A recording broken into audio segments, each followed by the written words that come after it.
महाराष्ट्रामध्ये मुख्यमंत्री माझी लाडकी बहीण योजनेला प्रचंड प्रतिसाद मिळतो। त्याचे एक चिपळूणमधलं देखील उदाहरण आहे। हा कार्यक्रम आम्ही आटपता एवढ्यासाठीच घेतला कारण प्रचंड पाऊस सुरू आहे आणि त्याच्यामुळे महिला भगिनींना त्रास होऊ नये म्हणून हा लवकर आम्ही कार्यक्रम आटपता घेतो आणि म्हणूनच गुहागरचा कार्यक्रम मी रद्द केलाय। गुहागरला देखील मोठी गर्दी झाली असती। ही योजना महिला भगिनींपर्यंत पोहोचवण्यासाठी आटोकाट प्रयत्न आम्ही करतोय।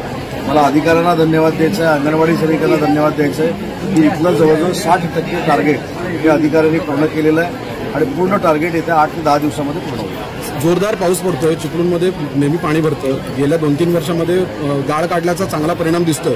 त्याचबरोबर प्रथम दर्शनी चिपळूणमध्ये जे पाणी साचतं ते नाल्यांमुळे साचतं।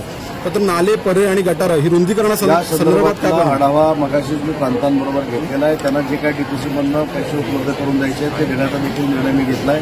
पाऊस ज्या पद्धतीनं पडतोय, एनडीआरएफला सूचना दिलेल्या आहेत, पोलीस यंत्रणेला सूचना दिलेल्या आहेत, सगळी यंत्रणा सतर्क केलेली आहे। कुठेही जीवितहानी होऊ नये, सार्वजनिक मालमत्तेत नुकसान होऊ नये, या सगळ्या प्रिकॉशन्स अधिकाऱ्यांनी घ्याव्या, या संदर्भात देखील माझी बैठक आता झाली आहे।